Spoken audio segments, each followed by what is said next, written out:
Good day, everybody. My name is Pattie Grimm, and this is a webinar that we recorded June of 2025. It's all about the new Women's Power Code, a time for leadership, a time for a new leadership model, and to lead like a woman. I've been doing workshops, webinars for more than 30 years, teaching women about how to be strong, confident, empowered women leaders. And I really feel like now is the time that we need a new leadership model that's going to fit in today's modern society. And we need to lead like a woman, not trying to be like a man. My name is Pattie Grimm. I own a company called Advantage Consulting and Training. I'll talk about that more at the very end because this session's all about you. I'm a talent optimizer, a leadership and team effectiveness expert, a coach, a team builder, a women's advocate, and to be honest, I started calling myself a badass glass kicker because that's what we need in today's world, is for all of us to be badass glass kickers. So the session is for you.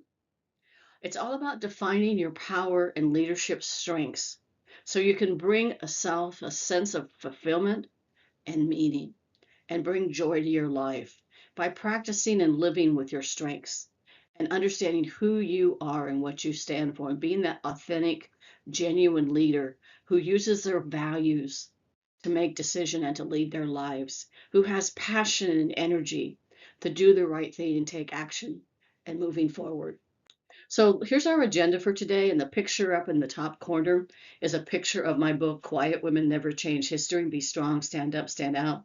Let's go kick some glass. I'm a bit of a research geek, and so I spent 5 years interviewing 3,252 men and women about what makes a great woman leader. All of those success secrets, there's 5 of them that went into my book, and there's several webinars in the resource library that I did on 5 ways to be an empowered woman leader, and I've narrowed in on some of these particular strengths, but it's full of actions and things you can do and put into place immediately to become that strong, capable, independent woman leader that you know you are. So today we're going to talk a little bit about the challenges we face, because we are at a time in our lives and our careers where we are facing more challenges than we have in the last 150, maybe 200 years. The world has sort of gone in another direction, and we're really faced by challenges that we've never felt before. It's almost like we feel like we're starting at zero. We're going to talk about why it's time to change how we define leadership and power. It's time for the new Women's Power Code, where women can lead like a woman. All of the research studies, whether you look at Gallup, IBM, you look at Catalyst, you look at all the research out there, Forbes, every research study you can find says that when there are women and diverse people of color in a leadership team in an organization, they make better decisions, they innovate faster, they have higher employee engagement, they have higher customer satisfaction, and all of those things lead to better business results and better performance. And it's shown those companies that have that diverse leadership and recognize power and leadership differently are succeeding better than those who are moving in an old traditional command control male dominated way. So it's time for the new Women's Power Code. And you're going to help me, because I'm going to write my second book about the time to change and the new leadership power code, because you're going to help me do that today as part of this webinar. Lead like a woman with kindness, compassion, and inclusion. We teach our children to be kind. We teach our children to have compassion for people around her and treat people the way they want to be treated. And we teach our children about inclusion and sharing their toys with others. So why do we lose that when we grow up? Why can't we be kind, compassionate, inclusive leaders that lead with authenticity and are genuine to who we are and lead people to be their best and contribute their best? We'll close with a personal leadership power code and an action plan. So get your pen and paper ready, get your camera ready, because I'm going to have you a couple times take some pictures of a slide so that you can put that into action and put it and email it to yourself. The slides will be available in PDF form as a download as part of the webinar package. So let's get rocking and rolling. But let's start with something a little bit fun. Let's start with, what is your superhero name? Just something fun, right? So take the first letter of your first name. My first name obviously is Pattie. So I am a brave. My last name is Grimm. So I'm a brave robot. I've never been a robot in my life, but that's okay. What's your superhero name? Are you a super rock? Are you a wonderbolt? What is your super name? And put that in the chat box. Well, this looks like fun. I'm an atomic lion. I'm an admirable admiral eagle. Cool. Let's get rocking and rolling. So I spoke at a conference recently, and it's been recorded. It was a conference with 28 speakers across 50,000 people that attended this summit called Shift, and all about shift and empowering ourselves and other women. So I started to play around with this word shift and created an acronym. So strength. Embrace your inner resilience and courage to overcome challenges. I encourage you to watch the YouTube video and get the book by Susan David about emotional agility, how to thrive in the face of resiliency, how to build that courage, because courage isn't the absence of fear. Courage is the ability to work through fear to get to the other side. Everything we've ever done in life, we were afraid to crawl, to walk, to run, to ride a bike, to leave home, to get us to take our first job. All of it takes courage, but we have to have those courage to overcome the challenges we face in life. I'm not where I am today because I have the perfect life. There was a time in my career, which I talk about frequently in my sessions, when I went from rock star to rock bottom, and I wasn't sure I was going to get back, but I came back stronger than ever, and that gave me the determination to write that first book. It's about hope and fostering enthusiasm, envisioning a future filled with possibilities. The world is your oyster. The world is filled with possibilities to do what you want to do and help you be the strong, competent leader that you are. It's about independence, achieving self-resilience through education and personal growth. One of the things I frequently talk about is women spend too much time investing in everybody else in their lives. They invest in their families and their friends, their communities, their workers, doing all the things they do at work. And if I had one of those scales where the scales go up and down, the sides go up and down, and every time you invest in someone else, say the scale starts here, you put a weight on that side.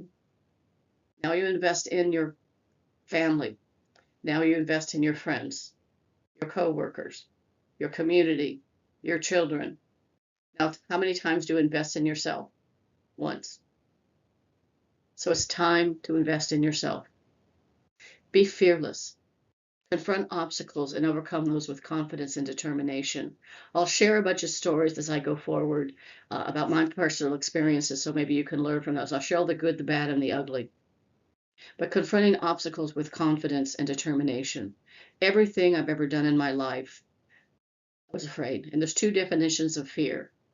One is fear everything and run, and one is face everything and rise. You can choose to rise. Driving transformation and driving change in ourselves and the broader community. So you're sitting at home at night with your family, and you're watching TV and you don't like what's on the channel. What do? You change the channel. So if you don't like where you are in your life, change the channel. And it starts now with this workshop. If you like the channel you're on, stay there. But maybe after an hour or two, you want to look at something different and explore another option. Or maybe you need to flick the circuit breaker. We recently bought a home a couple of years ago in North Dallas, halfway between Dallas and Oklahoma, out in the sticks, out in the country. We love it. But our house was built and the circuit breaker isn't big enough to handle the capacity of the stuff we have in the house. So we have two refrigerators. And if I have two refrigerators and I'm running the dishwasher, I've got the washer and dryer going, and I turn on my hair dryer, the circuit breaks. So I have to get out of the comfort of my bathroom when I'm trying to dry my hair and I may be dripping wet, and go in the garage and flick that circuit breaker. What circuits do you need to flick in your life? So one of the biggest barriers we face as women today, was just going to spend a couple of minutes on this. You can put this in the chat box. So one of the barriers we face, we are still underpaid, underserved, and underrepresented. In healthcare, in work, in life, it's harder for us to get capital if we want to start our own companies. It's harder for us to get that pay raise that we know we deserve. We're underserved even in healthcare. They invest billions of dollars in creating a little blue pill for men to keep their masculinity. They don't even invest a tenth of that in helping find a cure or a way for women to deal with menopause that every woman will suffer from at some time in their life. But they spend billions of dollars to help men feel strong. They don't spend half that money on actually a disease that affects every single woman on the planet. More women were laid off during COVID, slower to be hired back. In many cases, came back at less pay and lower titles and had to fight their way back up again.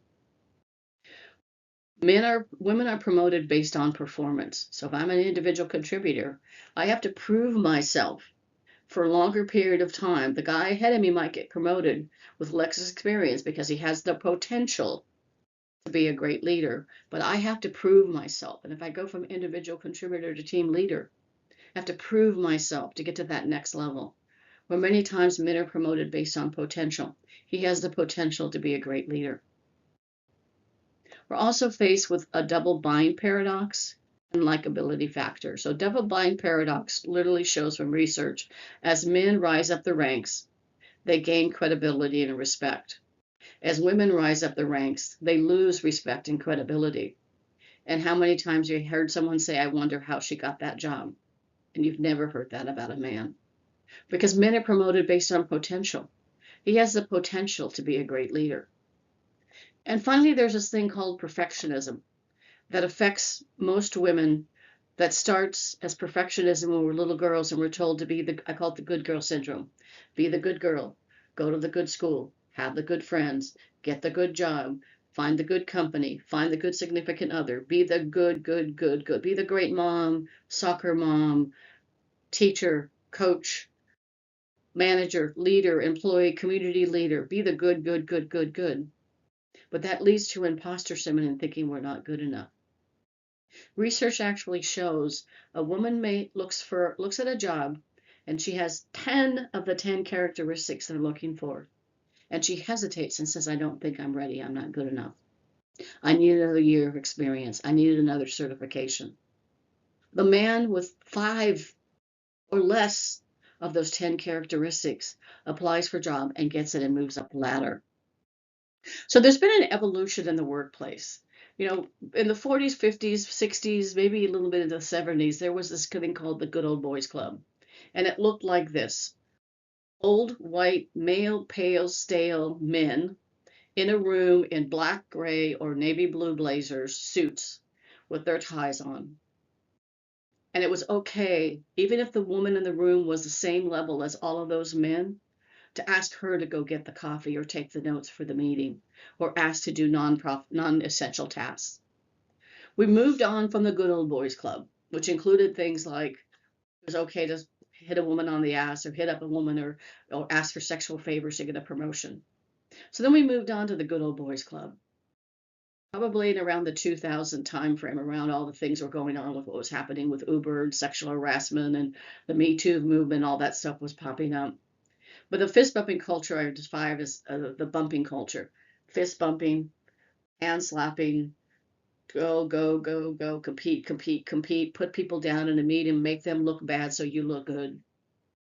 Luckily, we evolved past that.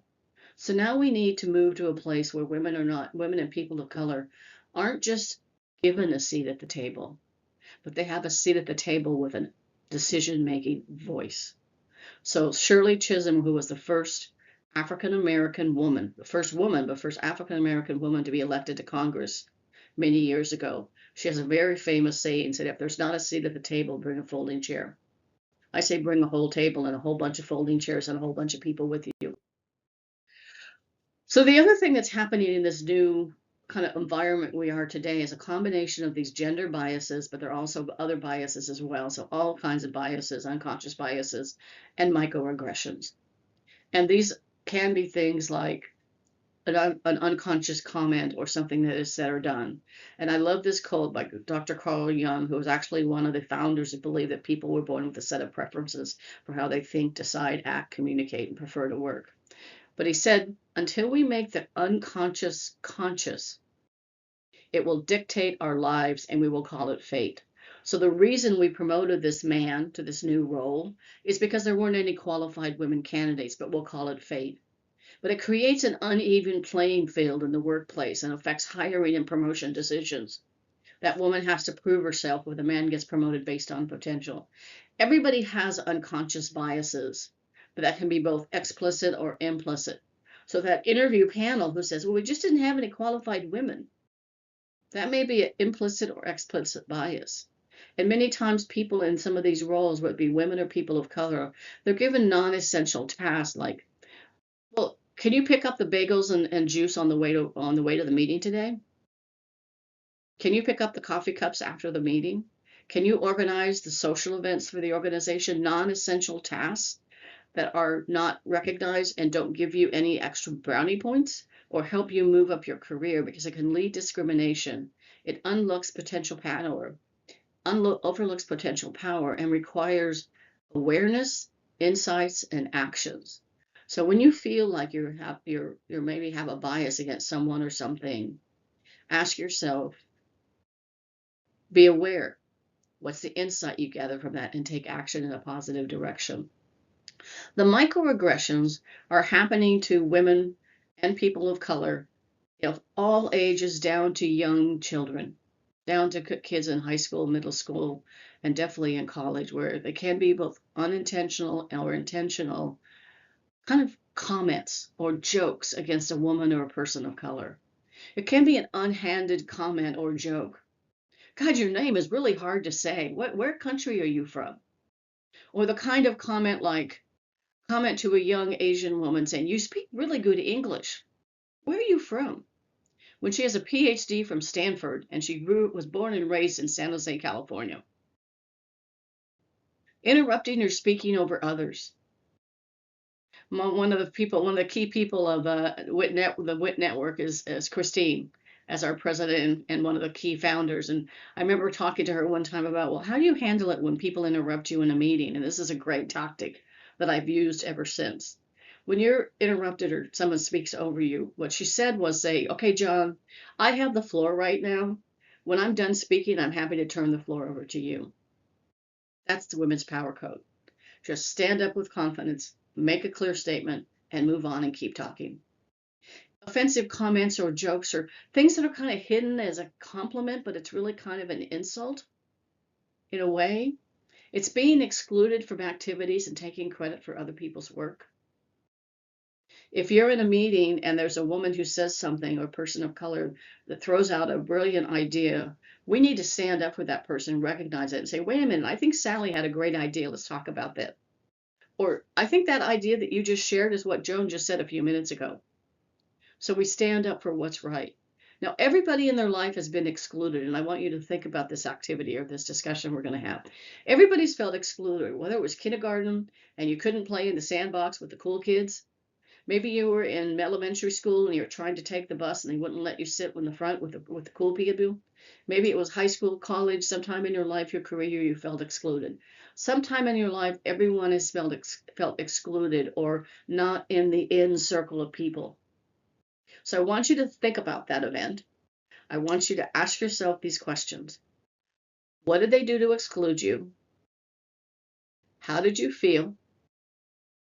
Out of place. I don't belong here. How did that affect you? Did you withdraw? Did you give in? Did you try and push your way in? How did that affect you? What did you do? Why would you pass that feeling on to anybody else? So what does power mean to you? We're talking about power. We're going to talk about leadership and power and why we need this new style of leadership in today's environment where we're managing 5 generations that all have different needs and all have different ways that they want to be led. So knowledge is power. It's about having a vision and being an expert and having experience and being professional and using power for positive, for good, to cause positive actions. It's about education and learning and having the opportunity to have the skills and the know-how to get things done. But how men and women define power is different, and we'll talk about that. How do you define leadership? Put these comments in the chat box. Do you know that when most young girls are asked to draw a picture of a leader, 9 times out of 10, it's a man? I was super excited recently that they did a similar experience with young elementary school girls and asked them to draw scientists, and about half of them drew women. So that's progress. But many times we think about leadership as someone who's strong, who's confident, who's assertive, who stands up for things, who's that strategic thinker that's smarter than anybody in the room. But that's not the kind of leader we need today, because that kind of leader succeeded in this environment. And in today's world, sameness is the kiss of death for businesses. You can't drive innovation without inclusion. And the benefit of inclusion is innovation. I remember I started my career in banking, just a short, really funny story. And we all showed up at a meeting in downtown. And we all showed up, and here's all these men, right, in blue, gray, black suits with their little white shirts and their little ties and their perfect little wingtip shoes. So here's these 5 women that show up a meeting in downtown. We're from all over the state. We show up for this big meeting. And I looked at the 5 of us and I started to hysterically laugh. And then somebody else looked around and started to hysterically laugh. Well, here's what we looked like. We looked like that. We were all there in our navy blue blazers with our little white cotton button-down shirts, with our blue blazers, our khaki colored shirt, our stockings, because we wore stockings back then, and our little kitten heel black high heeled shoes. We looked ridiculous. We were trying to lead like a man. Back then, there was actually a book out called Leading Like a Man. Learn to play golf, learn sports, learn to talk about sports, try and fit in like a man, be like the boys, fist bump, hand slap. That doesn't work. That's not leadership. That's something that's not leadership whatsoever. So now we need to be able to lead like a woman in our own way, with our authenticity, with our compassion, and with our caring. The traditional model is broken. The traditional model with male-dominated traits of hustle, first in the office, last to leave, never let them see you sweat, sleep is overrated, work, work, work, hustle, hustle, hustle, hustle, hustle. That does not work for millennials and beyond. It doesn't work for us, quite frankly, either. That was when knowledge was power and control. So we didn't share information with people because it was that the power was our control. We knew something somebody else didn't know. Never show vulnerability and be perfect. There's actually a research study from UCLA that says that leaders who appear too perfect are not trusted because people believe they're not genuine. They're not authentic. They're not being themselves. And oh my gosh, lead the business with your head. It's all about the bottom line and shareholder value. I quit one organization and laid myself off so I could save 2 people's jobs.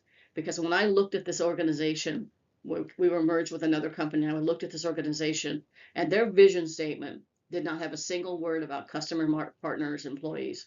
It was all about shareholder value, leading the business with the head. So as part of my research and doing the book, one of the questions I always ask every person I interviewed, what are the characteristics of a woman leader? What are the characteristics of a man leader? Is there a difference? 82% of the people said there's a difference. And you can see some of these characteristics are somewhat similar, but all the men's characteristics are all about head, results oriented. They might be a good communicator, but they're task focused, or they make quick decisions, many times alone, which makes implementation much harder. Women were compassionate and trusted and developers of people. Yeah, they were strategic thinkers, but they made decisions based on what's best for customer, partner, employees, and the business. And they made more collaborative decisions. So I'll give you a very specific example. I was invited by a CVP, Senior Vice President, to come in and coach 2 of his new VPs. And he said, I'm having problems with Tammy because she seems to take too long to make decisions. John, on the other hand, makes really quick decisions, but they're really hard to implement. Tammy takes longer to make decisions, but they get implemented faster. I need to find out what's going on. Can you coach these 2 people? And I said, well, give me an example. He says, well, we had a major crisis. Our systems were down for 2 hours. We had customers and partners screaming at us because our system was down. We ended up getting it fixed before it got out to the press. Otherwise, we would have had all kinds of negative press. But he said, here's the situation. I brought in Tammy and John. Here's the situation. Crisis, crisis, crisis. I need a decision by tomorrow morning. How are we going to fix this? So John goes off to his office by himself, does some pro-cons analysis, maybe did some research on the web or did something. 2 hours later, walks back in the CVP's office and here's the decision. Great, John, great decision. Tammy, knowing she has until the next morning to make the decision, goes back to her team, brings them together, says, okay, here's the problem situation. Let's brainstorm on ideas of what we can do. Let's do a pro-con analysis, and I'll present the solution to the CVP in the morning, which is what she did. So Tammy walks into the CVP's office the next morning at 9 a.m. and presents her solution. He says, looks like a great decision, but I went with John's decision because he came to me faster. You should have made a quicker decision.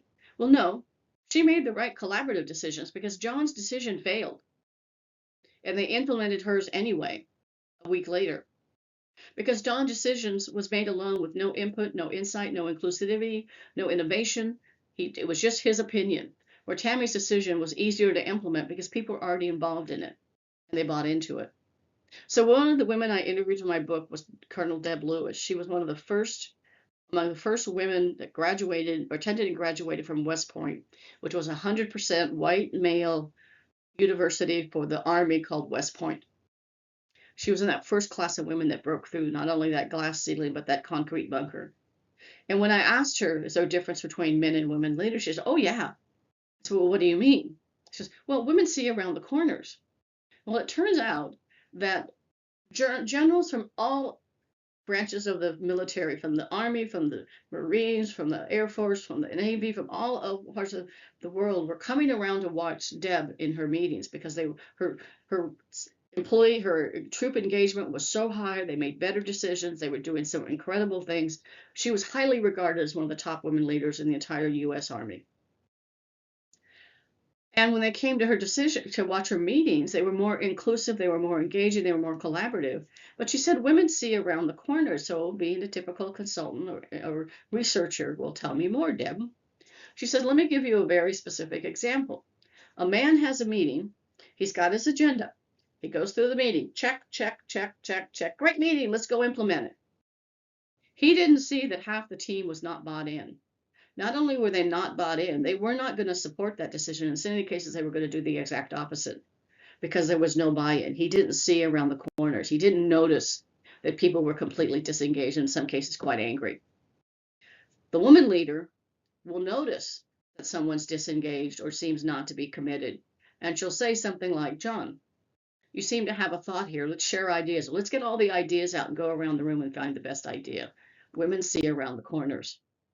There is a great YouTube video and new book out called The Different Kinds of Leadership by Jacinda Ardern, the former Prime Minister of New Zealand. Incredible leader. She took over at a time when immediately after the first massive assault weapon attack in New Zealand, within 24 hours she banned assault weapons and they've never had a mass shooting since. During her leadership, there was a massive earthquake in Christchurch, the capital of New Zealand. It almost brought the country to its knees. She led him through that tragedy. She led him through COVID with the least amount of deaths and hospitalizations and recovered from COVID faster than any other leader, especially any man leader. So her new book, and she's now a professor at Yale, her new book about the new different kind of leadership talks about leading with courage and compassion to do the right thing, even in the face of adversity. Jacinda was criticized for being too empathetic and being too caring. In today's world as a leader, you can't be too empathetic and too caring. Lead by being yourself and lead with authenticity. Don't try and be like a man. You're not. It doesn't work. It's not effective, and people see right through it. So be yourself and lead with authenticity. Be your best self because everyone else is taken. Overcome imposter syndrome and say yes before you're ready. So I do some training and some workshops at Texas University just up the road. And I had a chance to see Jessica Chastain, the U.S. women Olympic soccer player that took off her jersey when she kicked the winning goal to win the gold medal for the U.S. in the Olympics. Now, men always take their shirt off after they scored that winning goal. Yet she was criticized for taking her shirt off, even though she had a sports bra on. But one of the things she talked about was what her mom taught her from the time she was a little girl was say yes. Say yes before you're ready. Say yes before you're ready. So some people don't know this, but she was actually kicked off the U.S. soccer team at some point in her career. And when she came back on, she had always played defense, but the coach brought her back on offense. And she almost didn't come back and have that winning gold medal kick that she had because she was afraid. But her mom, in the back of her head, you remember her mom said yes before you're ready.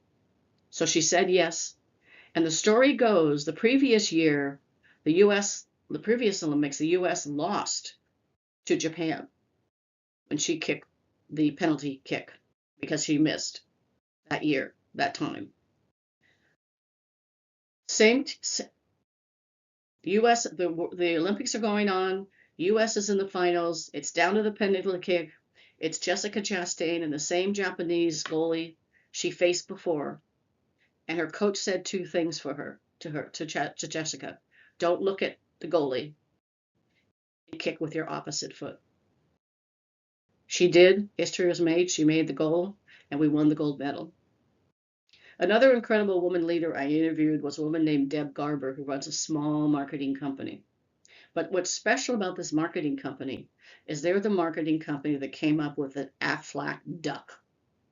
Now, wherever you are in the world, you may not know this, but Aflac is an insurance company that provides insurance for people who may be hurt or injured and their workers' compensation isn't paying their medical bills. And it's an insurance company to help people overcome that period of time when they might need some financial help to get back on their feet. But the company came to them and said, we have this great product. We have this company called Aflac, right? But nobody knows what it does. So her marketing company came up with Aflac, the Aflac duck. Now everybody knows who the Aflac duck is and knows what Aflac does. Whether you need it or not, you know what Aflac does. The other interesting story is the African American gentleman that's in many of the commercials was their security guard, who's now become famous as in the commercial. But one of her values about being an inclusive leader is welcoming everybody who brings their unique magic to work every day. She said, I don't care if you have purple hair, nose piercing, tattoos all over your body. I don't care who you look like, what you look like, where you came from. I just want you to bring your magic to work every day.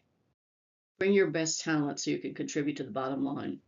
Be authentic, who leads with kindness, compassion, resilience, and caring, and inclusivity. And there's a link to her video here. The women whom I love and admire for their strength and grace did not get there because shit worked out. Just like me, like every other woman leader, they got there because shit went wrong. They handled it. They handled it in 1,000 different ways, on 1,000 different days, but they handled it. And these women are my superhero. So this new leadership power code, this new lead like a woman, is traditional leadership rewards dominance. The new leadership values impact. It's leading with compassion. The number one thing people wanted from their leaders during COVID and since then is compassion and understanding. It's about leading with courage and have the strength to do the right thing and to show authenticity, to show emotions. Like I said, Jacinda was criticized for crying in a cabinet meeting. But that's the compassion that makes her who she is. That's that courage to overcome that. It's about connecting people, things, and people, connecting the business strategy, the results with people and the impact they have. The number one reason for quiet quitting and for the great resignation was people felt disconnected from the company's mission, vision, and values, that nobody cared, so it was easy to leave. It's about leading with confidence. I remember the first meeting I had with all the country managers in Singapore, and all the country managers in Singapore for the big country manager meeting. And I remember I was getting ready to walk up to the podium for my part of the presentation, and I had a crash on my computer. I have a blue screen. I have no slides. I have no talking points. I have nothing. But I got up with confidence. I looked them all in the eye. I did my power pose with my ears over my shoulder, my head looking forward at all of these men, all men at the time. We changed that by the time I left. We had three-quarters of our, or two-thirds of our staff and leadership team was women by the time I left 3 years later. But I had the confidence to stand there, my ears over my shoulders, looking forward, my hands on my hips, my feet shoulder distance apart. And as I'm walking up that long aisle to get to the top of the room, and I jokingly said, my laptop crashed, so let's talk. And we had the best conversation, and I got more congratulations for the best presentation of the entire 3-day meeting because I sat up there and I had a lump in my throat and a big pit in my stomach, but I did it with confidence and it worked. And having the commitment to do the right thing in the face of adversity. So I want you to think about this new women's power code and the elements of it. It's about how do we lead with authenticity over a simulation and trying to be like someone else or be like a man. How to reward an organization for collaboration over competition. I tell people when I'm speaking, and many times when I'm doing team building or leadership session, and many times they'll have their badge on the lanyard and I'll say, hold up your badge for me. What's the name on that badge? Whatever their company name is. You need to collaborate internally as a team because the competition is outside that door, wanting to take your meat, wanting to take your lunch every day. So collaborate, don't compete. It's about influencing other over positive actions and influencing other versus control and trying to keep things in. It's about courage over conformity. I remember when this goes back to my banking days, right? This is the days of the black suits, blue suits, navy suits, men with ties, women trying to look like men. And our VP of HR named Glenna showed up in a red flowered silk dress. Now, this was before the internet, before email. She walked in that front door through the guard gate and got into the elevator. And that news went from the first floor to the 60th floor of that high-rise tower faster than you could imagine because Glenna chose courage over conformity and showed up in a silk dress. And what you saw happen was everybody started to show up, maybe in a red blazer with your cute little shoes and your cute little skirt and your stockings that were ridiculous to wear stockings because they're so hot. But they made your legs look better. So courage over conformity. Be the Glenna that sets the pace. Lead your people with your head, with your heart, excuse me. Lead your people with your head and have the courage and guts to do the right thing. This whole idea about the power and control starts when we're kids. As boys are raised to be playing competitive games with winners and losers, and we're raised in more cooperative games like social interactions. I'm so thrilled to see so many young girls going into sports or other kinds of things. But we're still raising boys to take risk and go for it, be brave and shoot for the moon. We're raising girls to be perfect. Be the good girl. Play it safe. Avoid risk and protect yourself. Be safe. I've two nieces. I've three nieces, or two nieces and a nephew. And my two younger niece and nephew both play soccer. So when JT goes to play soccer, his hair's not combed, probably his teeth aren't brushed, his shirt's on backwards, his socks don't match. If JT falls on the field, shoot for the moon, JT. Play hard. He falls on the field. Everybody yells, JT, get up. Tatum, my niece, shows up. Perfect little bows in her hair. Perfect little outfit. Teeth are brushed. Shoes match. Tatum falls on the field and everybody runs out and goes, Tatum, are you okay? There's research that shows that girls at a certain age, around 10 to 11 years old, stop raising their hand in school because they don't want to be smart, be seen as smart, or they don't want to make a mistake. The woman who does girls who code said when a boy is coding and something goes wrong, he says there's something wrong with my code. When the girl makes a mistake, there's something wrong with me. So we need to think about that and really encourage our kids to be brave risk takers. Now, I highly, highly recommend this book and watching any videos on this. The new book out called The Power Code, More Joy, Less Ego, Maximum Impact for Women and Everyone is written by a couple of amazing women. They also wrote Cracking the Confidence Code, which is also a great book. But one of the ways we look at power differently, we're going to talk about the power code, we're going to formulate some things, I got some action items for you, is this was a real aha. Men define power as having power over someone or something. Men decide with confidence. Women tend to be more sensitive, but also women define power with someone or something. A woman does a great job on a project and they compliment her. She says, "Oh, my team did that," or "my team and I did that." The man gets complimented, he says, "Yeah, I did a great job." Men tend to decide alone and decide quickly. Women tend to decide more collaboratively and make more thoughtful decisions. And again, men are based on potential of the promise, and women are promoted based on performance or proof.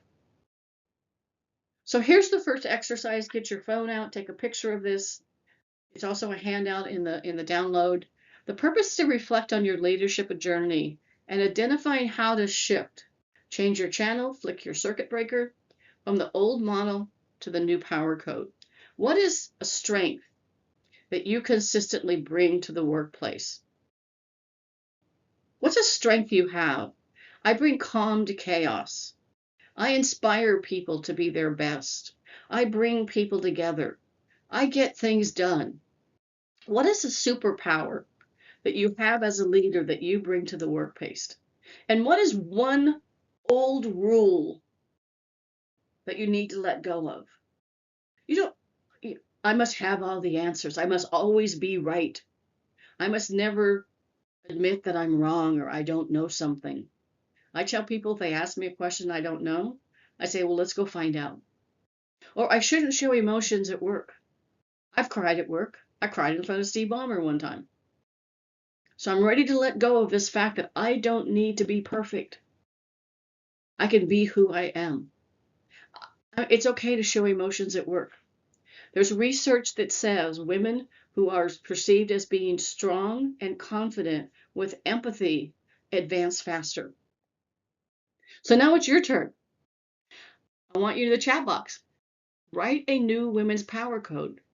Years and years ago, if a woman wanted to get into the military, get into the police force, another male-dominated field like the fire station, there was a unwritten and sometimes written code of conduct, like things stay within the team or within the precinct or within the fire station.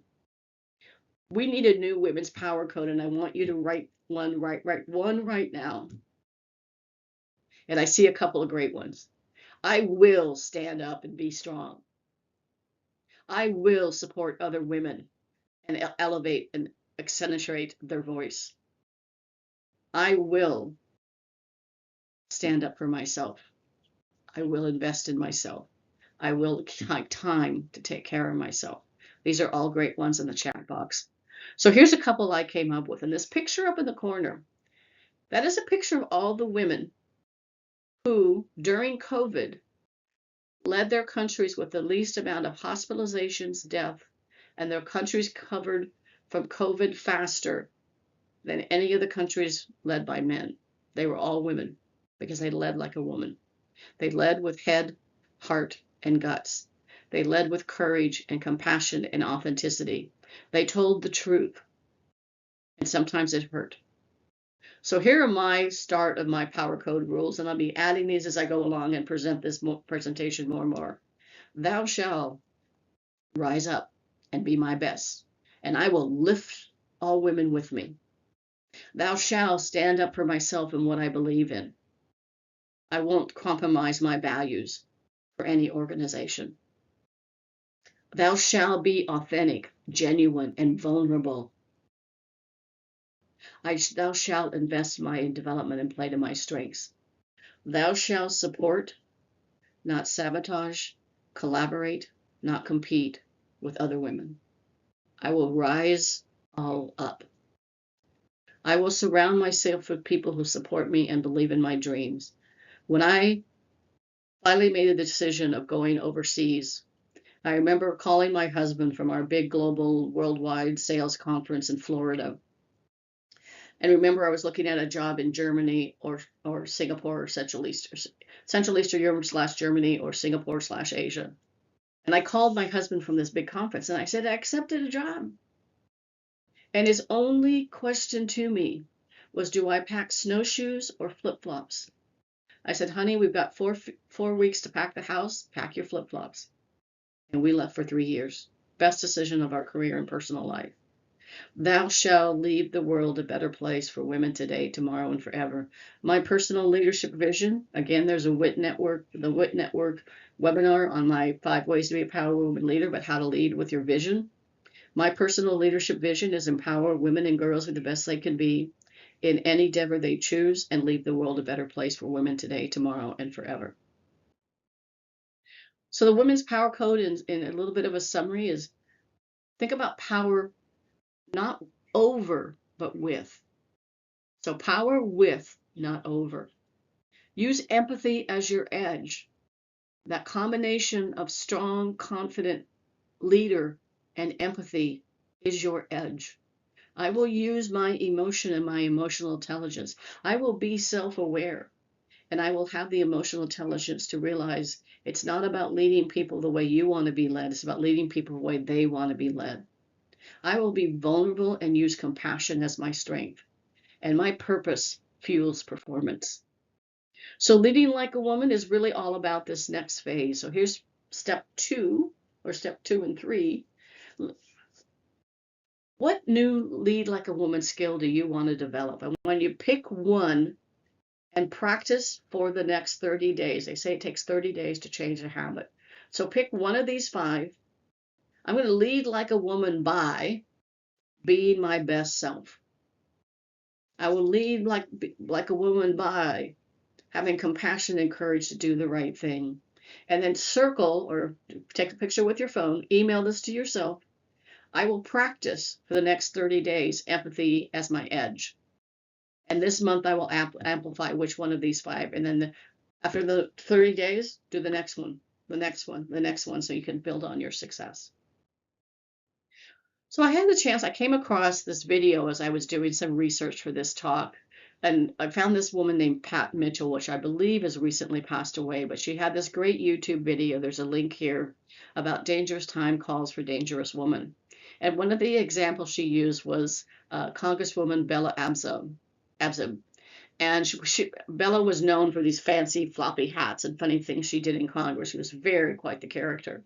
But she said in the 24th century, women will change the nature of power rather than power changing the nature of the woman. So originally this presentation was called Change the System, Not the Woman, but I sort of modified that a bit. But here's some of the insights I gathered from the Pat Mitchell YouTube video. Speak the truth rather than remain silent to unfairness and injustice, those microaggressions and those unconscious biases. And here's a quick example. When I was in Singapore, we had an all-hands meeting. Imagine 250 meeting in this big auditorium. We're all in this big meeting, it's all day. Ken, one of our leaders, gets up and makes some kind of offhanded joke or comment about women being home and taking time to take care of the family and cook dinner for their husbands. The silence in the room was deafening. And the only thing you heard was the sucking sound of people going, oh, I can't believe he said that. Now, nobody said a word, and I didn't say anything at the time, but after the meeting, I called Ken aside. I said, Ken, let's go chat in the office for a bit. I said, were you aware that joke didn't go over very well? And so I kind of talked him through it, and I wasn't even thinking about it. I was just trying to be funny and cute. Well, funny and cute doesn't work. Speak up and help all women and people who are different from us rise up. Show up and use your voice for good. Speak up, speak out. Speak up against microaggressions aimed at people putting people down. And collaborate, don't compete, sabotage, not support. I'm so passionate about that, I put it in twice. So here's the last exercise. I'll do a couple things in closing. She was powerful, not because she wasn't afraid, because she went on despite the fear. So I encourage you to take this woman's pledge, Power Woman's Pledge. Compassion is my compass. It's my guide. I had an amazing team that worked with me, and I have a tendency to sometimes get really, really focused on something. And so we have this cue. We talk about grit and grace. So bringing grit and grace to work. And I know sometimes I would get in this mode of we got to get this thing done, all hands on deck, da, da, da, da, I'm going in a direction. And someone on my team would say, Patty, I think you left grace at home today. So use compassion as my compass. I will use courage as my fuel to be better and better an inch every day. I will use connection as my strategy. I will connect the dots with people. I will connect with others and reach out. My confidence is rooted in my authenticity because I am who I am. And my commitment is to lead like a woman. I will no longer shrink to outdated leadership models, and I will expand into my full potential and lift others as I rise. Date and sign this and put it someplace. So email those 3 slides to yourself and take action on them. I'm sure you've all seen this quote. Here's to the strong women. May we know them. May we be them. May we rise them. May we raise them. So raise strong girls and compassionate boys. Don't let others put you down. Just fluff your tutu and adjust things, adjust your tiara and move on. So lastly, here's a power mantra message that I use regularly. I'm proud of the woman I am today because I went through one hell of a time to become her. That's what makes us strong. It's the ability to bounce back from adversity, the ability to have the resiliency to keep going and learn from that, go over, go under, go through those barriers that confront you in life. And we're going to do this together. And we're going to do it 5 times. And I have this in my office desk. And I say every day, I am, I can, I will, I do, I soar. I am, I can, I will, I do, I soar. I can, I am, I will, I do, I soar. I can, I am, I can, I will, I do, I soar. I am, I can, I will, I do, I soar. Put that in your makeup bag. Put that in a drawer someplace that you see every day. Put that in your office and do it 5 times a day because you deserve it. So here's a little bit about my business. I am consulting business. I have 2 signature programs. One is for women who are wanting to have personalized or small group consulting or coaching over 5 to 6 week period of time called Empower Her. I have an entire leadership development curriculum called Leader Her, HER capital. And that program is all about how to empower women leaders to be the best they can be by developing and delivering programs to organizations. It's a 6-part program over 6 months, 1 session a month, with workshops and assignments going forward. So thank you so much. I hope you have an amazing career. Please reach out to me on LinkedIn. It's Pattie Grimm, PATTIE GRIMM, or reach out to me and I would love to chat with you or help you in your career. Have a fantastic day and let's rock on.